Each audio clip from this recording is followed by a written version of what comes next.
বন্ধন নিউজে আপনাদের স্বাগত। শুরু করছি আজকের খবরের এই অংশটি নিবেদন করছে চুচুড়া নবজীবন ফাউন্ডেশন। সকাল সকাল বিধ্বংসী আগুনে পুড়েছে এক বৃদ্ধার বাড়ি। জানা যাচ্ছে 10 নম্বর ওয়ার্ডের ঝিলপাড়ের বাসিন্দা তাপতি দাস সকালবেলায় কাঠের উনুনে চা বানিয়ে চা খেয়ে কাজে চলে যান। সেই কাঠের আগুনে ফুলকি থেকেই আগুন লেগেছে বলে অনুমান দমকলের। অন্যদিকে এলাকার মানুষ জানান, হঠাৎ করে আমরা দেখি তাপতির বাড়ি থেকে ধোঁয়া বের হচ্ছে। উঁকি মেরে দেখি জানা যায় ভেতরে দাউ দাউ করে আগুন জ্বলছে। পাড়া প্রতিবেশীদের সঙ্গে সঙ্গে খবর দেয়। এলাকার কাউন্সিলর মৌসুমী মাঝিকে খবর পেয়ে মৌসুমী ফায়ার ব্রিগেডকে খবর দিয়ে ফায়ার ব্রিগেডের গাড়ি সেখানে এসে সময় মতো চলে আসে, কিন্তু এলাকা সংকীর্ণ হয়ে যাওয়ার জন্য ফায়ার ব্রিগেডের গাড়ি ভিতরে যেতে পারেনি। পরবর্তী একটি ছোট দমকল ইঞ্জিন নিয়ে ঝিল থেকে জল তুলে প্রায় 30 মিনিটের অভিযানে সেই আগুন নেভানো হয়। ঘরের মালিক তাপতি দাস জানান, তার ছোট্ট নাতনিকে নিয়ে ওই ঘরে থাকেন তিনি। সকালবেলা কাঠের উনুনে চা খেয়ে কাজে বেরিয়ে যান। নাতনি সেই সময় ঘরে ছিল না ঘরে, যদিও তিনি এই বিষয়ে প্রশাসনের কাছে সাহায্যের আবেদন জানান।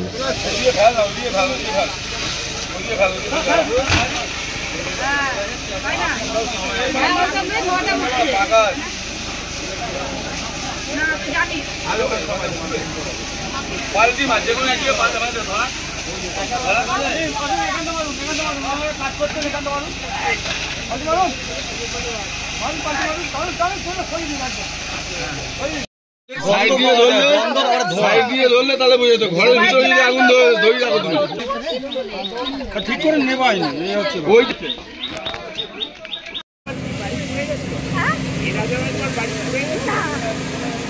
দাস, এটা কি ওই কারবালা ঝিল পাড়া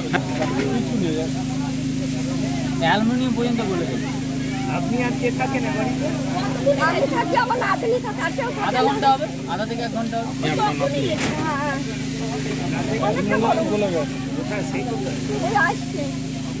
আপনারা দেখুন না একটা ইয়েতে ঘুরিয়ে, আগুন তো কন্ট্রোলেই আছে, এখন শুধু ড্যাম্পিং ডাউন চলছে, মানে ঠান্ডা করার কাজটা চলছে। ঠিক আছে, না আমাদের কাছে তো কোনো খবর নেই, বাড়িতে কেউ ছিলই না। লোকাল যা বলছে তাতে বাড়িতে কেউ ছিলই না। এমনি ক্ষয়ক্ষতি যেটুকু ঘরের মধ্যেই হয়েছে, বাকি আর কিছু হয়নি। বড় হতে পারতো, আপনাদের বাড়িতেও লেগে যেতে পারতো, এটা বড় আকার ধারণ করতে পারতো। সেই দিক থেকে সঠিক সময় খবরটা পেয়ে হ্যাঁ, তাও আমার মনে হয় আমরা একটু লেটেই খবর পেয়েছি। তার কারণ হচ্ছে এনারা ফোন নাম্বার জানেন না। আমাদের ওখানে একজন মেসেঞ্জার চলে যায়, আমরা যার ফলে তাড়াতাড়ি করে চলে আসি। এটা যদি ফোন হতো তাহলে আর মেসেঞ্জার যাওয়া আসা এটা সময়টা বেঁচে যেত। এই জন্য আমরা সবসময় বলি যে আমাদের ফায়ার ব্রিগেডে যেন ফোন নাম্বারটা কারোর না কারোর কাছে থাকে, তাহলে কী হয়, তাহলে ডিলেটা হয় না। আর যার বাড়ি ঘুরছে বুঝতেই পারছেন, তার 1 মিনিট মানে 1 ঘন্টার সমান। স্যার আপনার নাম? আমার নাম দেবাশিস বিশ্বাস, আমি স্টেশন অফিসার, উত্তর হুগলি ফায়ার। কি জানতে পারলেন এখন এসে? ও তো সব পুড়ে গেল সব। কোথায় ছিলেন আপনি? বাড়িতে ছিলেন না? না, আমি ভবেতে বাড়ি কাজ করি, আমাকে ফোন করেছে, আমি চলে গেছিলাম। একাই থাকতেন বাড়িতে? আমার নাতনি আছে, আমি থাকি একা। তো যখন আগুন লেগেছে বাড়িতে কেউ ছিল না? না, কেউ ছিল না, আমরা দুজনে চলে যাই। কি থেকে আগুন লেগেছে কিছু বুঝতে পারছেন? কাঠের কুচু আছে না, সেটা কাঠের কুচুতে আমি চা করছিলাম, সেটা জল দিয়ে দিচ্ছি, উনুনটা ঠিক করে দিলাম। আমি ঠিক করে দিয়ে তারপরে চলে যাচ্ছি। কেউ আগুন ধরাইলো না কি করলো কে জানে, এরকম তো হয় না কোনোদিন। আমি এরকম করি, আমি কোনোদিন হয় না। কাঠে রান্না করতে বাইরে কি বলবেন এইভাবে? আপনার তো সবই পুড়ে গেল। হ্যাঁ, কি করবো, আপনারা একটু ব্যবস্থা করে দেন, আমরা কি করবো, আমাদের কেউ নাই তো। কি নাম আপনার? আমার নাম তাপতি দাস। ঘরে কি ছিল আপনার? কি ক্ষতি হয়েছে? পাকা ছিল, টিভি ছিল, তারপরে ফোন ছিল, তারপরে লাইট ছিল, লাইটে বিল ছিল। টাকা পয়সা কিছু ছিল? হ্যাঁ, কত? 2000 ছিল। ওই রুগীরা মাকে দেবো বলে, কারণে বিল এসেছে দেবো বলে। সোনা দানা কিছু ছিল? হ্যাঁ, সোনা ছিল। কতটা? কানে ছিল আমার মেয়ের, আর একটা কানের আংটি আছে, হাতের আংটি। তো কি বলবেন, কি আবেদন করবেন? সরকারের কাছে কিছু আবেদন করবেন আপনি? হ্যাঁ, করবো তো। আমি কষ্ট করে করেছি, আমি কেউ ছিল না, কেউ পড়ার কেউ নাই। সকাল সকাল আগুনের ঘটনা খুবই খারাপ লাগছে, একটা মর্মান্তিক ঘটনা ঘটে গেছে। এখান থেকেই আমার এক ভাই ফোন করে আমায় বলে যে দিদি এরকম ঝিলপাড়ে আগুন ধরে গেছে। আমি সঙ্গে সঙ্গে আমাদের ছেলেদের দিয়ে ফায়ার ব্রিগেডকে নিয়ে একবার ঢুকিয়েছি, কিন্তু এখানে ঢোকালে কি হবে, গাড়ি ঢোকার খুব সমস্যা ছিল।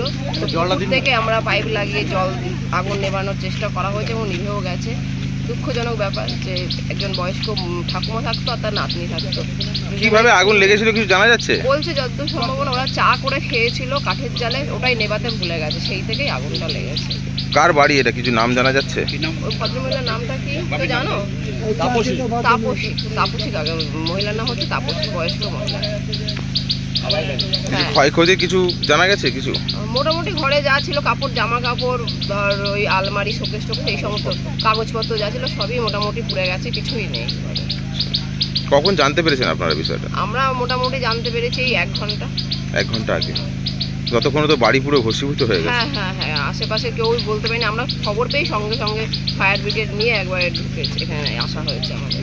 আবার এখানকার ছেলেপেলেরাও খুব হেল্প করেছে, সবাই মিলে বালতি করে পুকুর থেকে জল দিয়ে তারাও আগুন নিভিয়েছে, সবাই হেল্প করেছে। নামটা? আমার নাম মৌসুমী মাঝি। আপনার বাড়ির পাশে আগুন, কি দেখলেন এখানে? দেখলাম আমার ভাই গিয়ে বললো যে দিদি আগুন ধরেছে বাড়িতে, তখন আমি লোকজন ডাকলাম, চিৎকার করলাম আগুন লেগেছে, জল ঢালো, মেন সুইচ অফ করো, মেন অফ করতে পাঠালাম আমার এক ভাইয়ের ছেলেকে। কার বাড়ি? বাড়ি হতে এসেছে ওই, কি নাম? তার নাম তপতি দাস। তখন কি বাড়িতে ছিল না কেউ? না, কি করে ওরা? লোকের বাড়ি বাসন মাজা কাজ করে। কিভাবে লাগলো কিছু জানা যাচ্ছে? আমরা সেটা বলতে পারছি না। আপনারা কখন জানতে পারলেন তাও?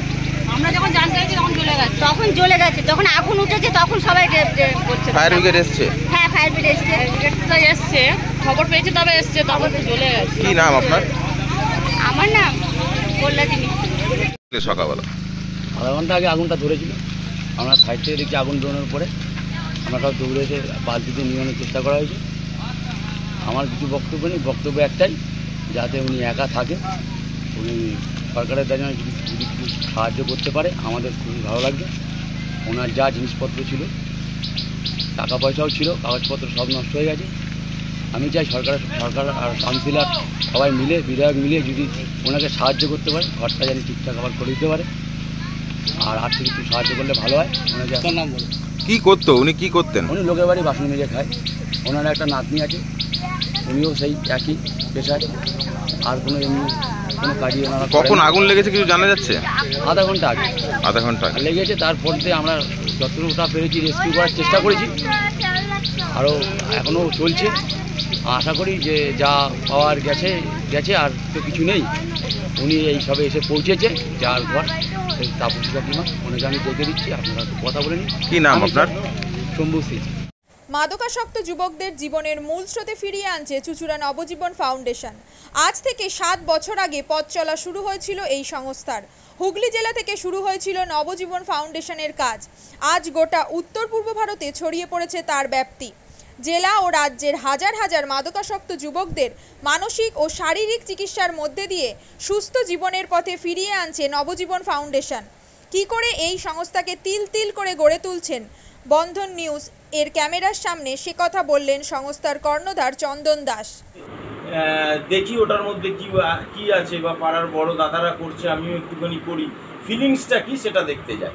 এবং একটা সার্টেন টাইমের পর কি হয়, সেটা ফ্রিকোয়েন্সিটা তখন অনেক বেশি থাকে, গ্যাপ থাকে যখন শুরু করে, পরবর্তীকালে যখন নির্ভরশীল হয়ে পড়ে সেই একটা সাবস্টেন্সের উপর, তখন সেটা থেকে বেরোনোর জন্য সে নানা রকম চেষ্টা করে, কিন্তু তার ওয়ে আউটটা জানা নেই যে কোন রাস্তা দিয়ে গেলে নেশা থেকেও বিরত থেকে সুস্থ স্বাভাবিক জীবনযাপন করা যায়। তো আমি ভাবলাম যে শুধুমাত্র আমি সুস্থ স্বাভাবিক জীবনযাপন করলাম, আমার জীবনের সার্বিক উন্নতি হলো, বা আমার যেসব এম বা আমি জীবনে যে জিনিসগুলো করতে পারিনি সেগুলো আমি ফুলফিল করলাম, তাহলে তো শুধু আমার কথাই ভাবা হলো। তাহলে আমি এরকম কিছু কাজ করি যাতে আমার মতো আরও 5 জন আমার দ্বারা উপকৃত হয়, এবং একটা সার্টেন টাইমের পর যখন মানুষ চায় যে ফিরতে, অথচ তার কাছে রাস্তা থাকে না, তখন এই একটা WHO ওয়ার্ল্ড হেলথ অর্গানাইজেশন একটা প্রসিডিওর বার করেছে। গরম পানীয়র জন্য বিশ্বমানের flask, micro oven, mixer grinder, induction সহ আধুনিক রান্নাঘরের সামগ্রী উৎপাদন সারা বিশ্বে আলোড়ন সৃষ্টি করেছে বড়সিল। পাশাপাশি বিশ্বমানের সোলার গ্লাস, যা সোলার সিস্টেমের অন্যতম সামগ্রী তৈরি করে, সারা বিশ্বে নজির গড়েছে বোরোসিল। দেশের বাজারে পাশাপাশি বিশ্ববাজারেও সব প্রতিযোগী কোম্পানিকে পিছনে ফেলে এগিয়ে চলেছে ভারতের বোরোসিল।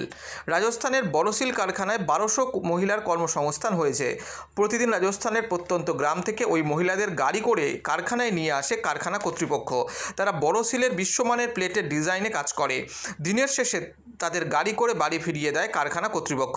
কর্মসংস্থানের এই বেনজির দৃষ্টান্তের জন্য বোরোসিল কোম্পানিকে কুর্নিশ জানায় ভারতবাসী।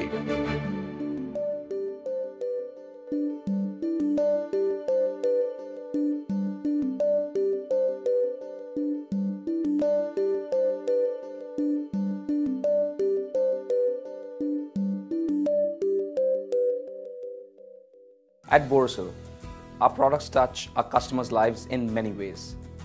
Our philosophy is simple: understand the evolving needs of our customers and deliver solutions to meet them.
We look beyond business.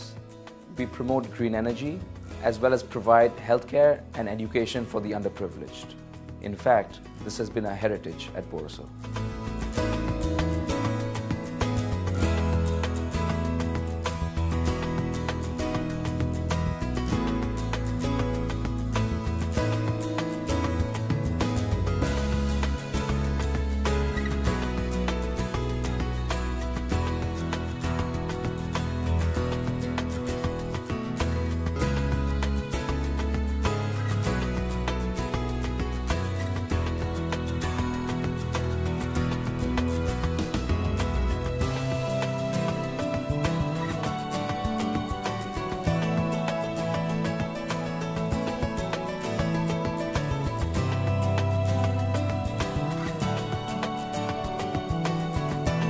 Our products are developed with innovation and thought.